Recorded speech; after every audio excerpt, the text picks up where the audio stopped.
let's talk about the need to externalize. With 2 chapters today, that would be the dream and the pensive.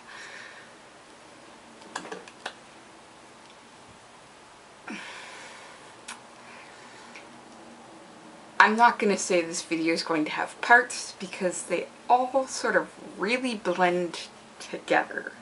So really what I'm going to do is take a very linear path, story-wise, and discuss the pattern we're actually seeing. And that would be the need to externalize. Where do we start in this chapter? Actually talking between the Golden Trio up in the Owlery, having sent a letter to Snuffles, codename Snuffles.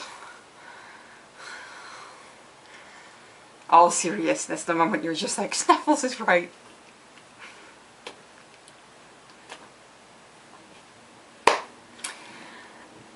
No, we actually get them discussing things. We're hearing some of it. We know that they were discussing things previously. We're now, again, discussing things. We're rehashing everything, including Harry's account of things. The statements that Crouch made about Voldemort returning, about Bertha, about his son, about it all being his fault. All of this is coming up again. And the question, of course, is not always going to be why. Because we look at that and go, that was probably a traumatic event for him. Of course he's going to talk about it.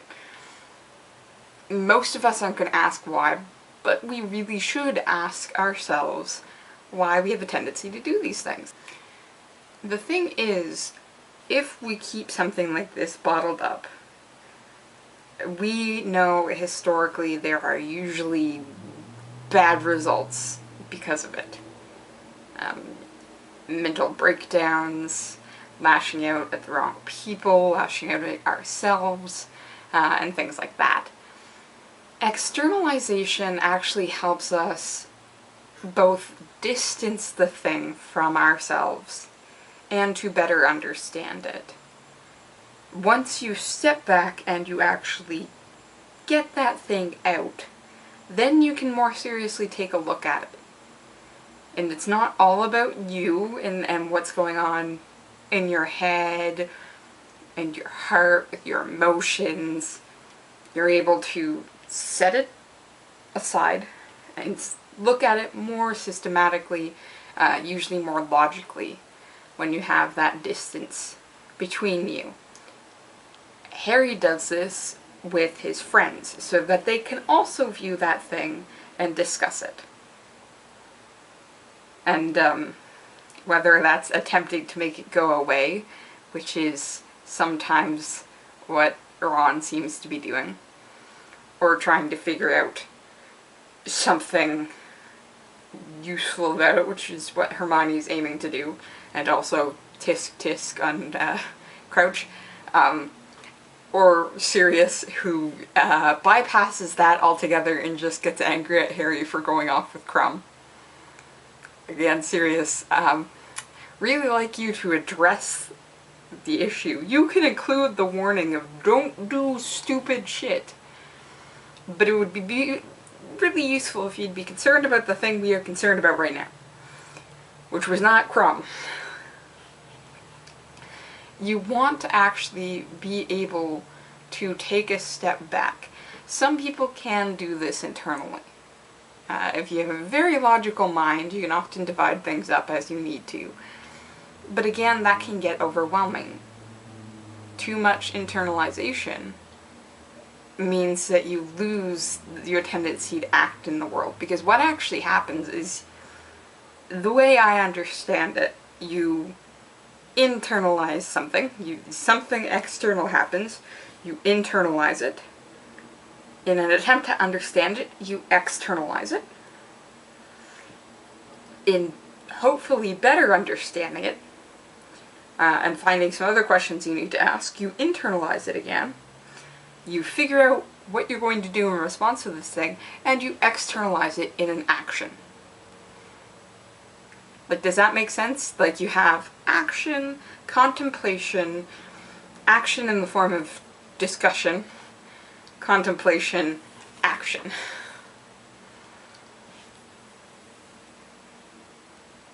And that contemplation being paired with the external discussion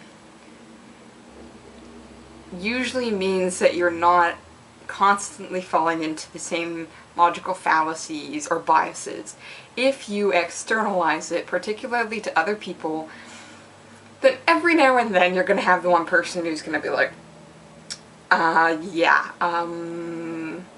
what about this gigantic hole right here?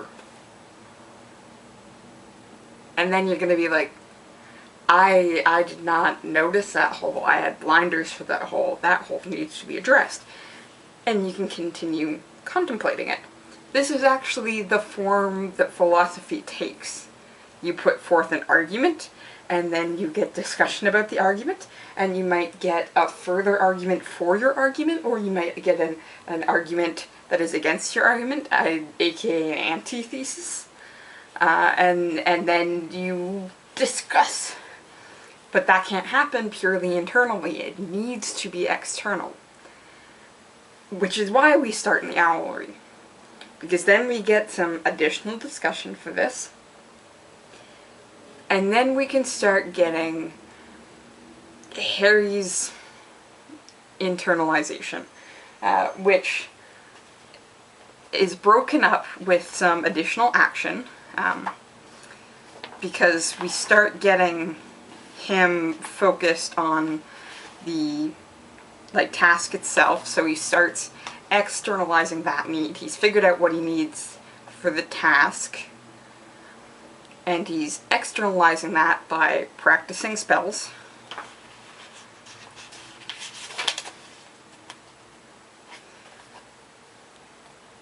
And then we get the additional internalization for this whole question of the crouch issue through the actual dream that he has. So that's the other thing. He has managed through this re-externalization of all of this shit happened last night to break down what he needs to do. All of this is really hard to handle. Bits and pieces of this are easier to handle. So now we have the bit that says focus on the third task, and he's figured out what he needs to do for that. And then there's the bit where he's sort of still contemplating it, but is delaying action at the advice of several people, including Moody, Barty Jr. Would have been a good time to ask for that map back, but yeah. They trust him. I understand why. We just know that trust is misplaced. So he can continue contemplating on that while also actively externalizing the task thing. So he is actually able to handle those two things simultaneously without conflating them as one thing. And then we get the dream. And Harry is smart about this, because Harry is an internal action. He has this dream, nobody else can see this dream. It's got some external signs, such as his scar, but he knows the correct way to externalize it.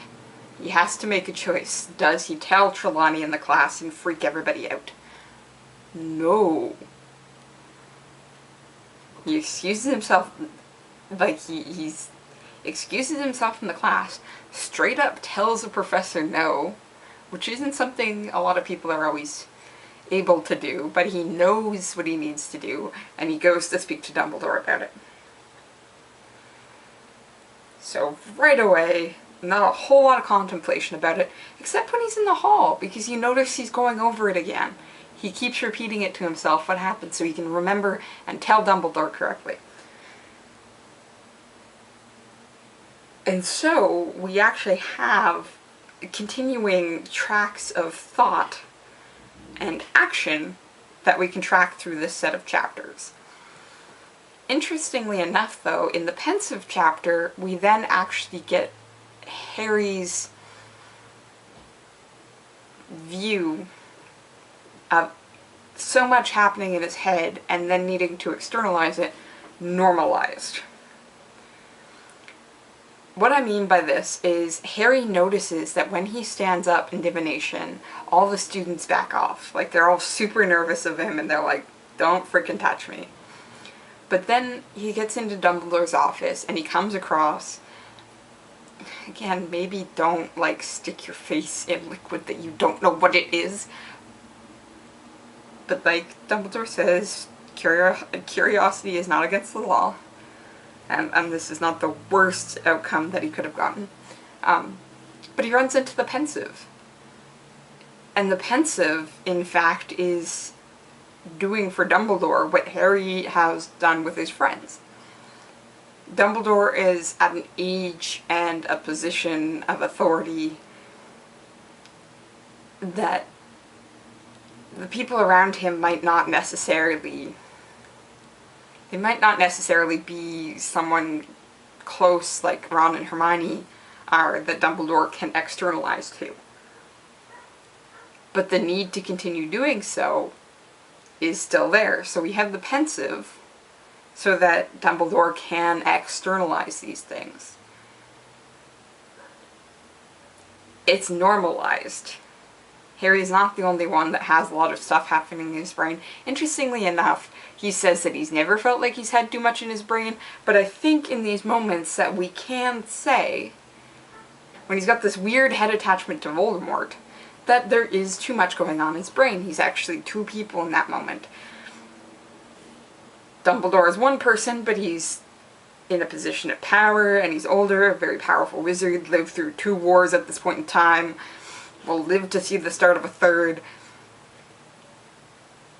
They're actually sort of, like, up there with each other.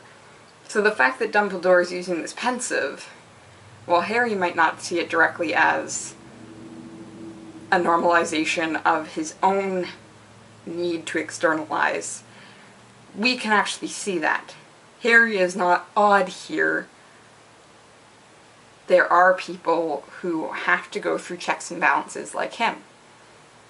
Dumbledore.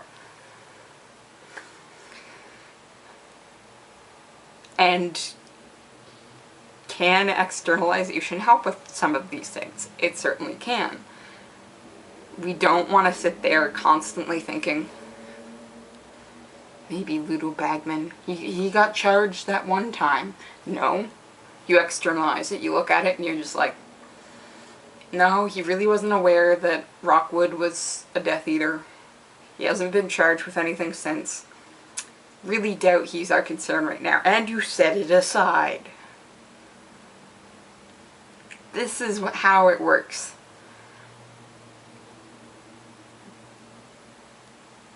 Except with maybe Snape, because this is just sort of another...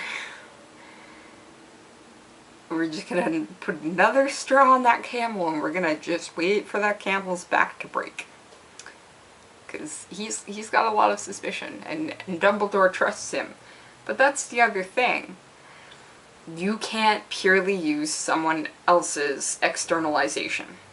You cannot very easily, and a lot of philosophers will actually tell you you shouldn't just take somebody at their word.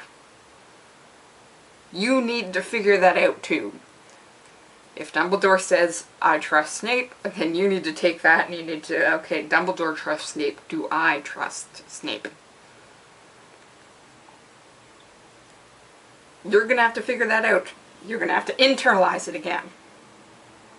It's a cycle. Cycle, cycle, cycle, cycle. Okay, next up is the 3rd task. That's sort of the interesting thing, is you think the 3rd task, of course, should be like, oh, this is going to be our climax. That is how much of the book we still have to go from the start of the 3rd task. So I mean, the start of the 3rd task is the start of the climax. But we've still got some stuff to halt through before we're gonna get to the end. Yeah, we have over 100 pages left before we actually get to the end. Whee! I'm gonna keep reading, and I hope you do too. See you next time.